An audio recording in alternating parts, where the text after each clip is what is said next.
بعض دفعہ اچھے طریقے سے علیحدہ ہو جانا تکلیف کا تعلق برقرار رکھنے سے 1000 گنا بہتر ہے۔ وفا کا تعلق مرد یا عورت سے نہیں، اس کا تعلق طبیعت، تربیت اور نیت سے ہوتا ہے۔ دنیا کا سب سے بڑا رزق شادی ہے۔ خوش قسمتی سے اچھا لائف پارٹنر مل جائے تو ٹھیک، ورنہ قبر کی دیواروں تک انسان کمپرومائز ہی کرتا رہتا ہے۔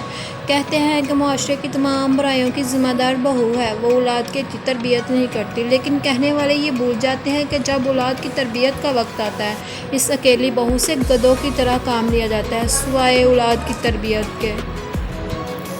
عورت کبھی چھوٹی سوچ والے کے ساتھ خوش نہیں ہوتی، چاہے وہ اس سے محبت کیوں نہ کرتی ہو۔ جب بھی کسی عورت کا دل جیت لو تو اس کے بارے میں اپنی سوچ صحیح رکھو، اگر وہ غلط بھی ہو تو تمہارا اعتبار اسے ٹھیک کر دے گا۔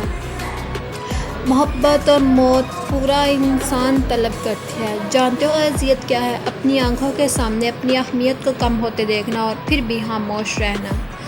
بانو قدسیہ نے کیا خوب کہا ہے، محبت یک طرفہ ہو سکتی ہے، سمجھوتا بھی یک طرفہ ہو سکتا ہے، لیکن عزت دو طرفہ چیز ہے، یہ یک طرفہ نہیں ہو سکتی۔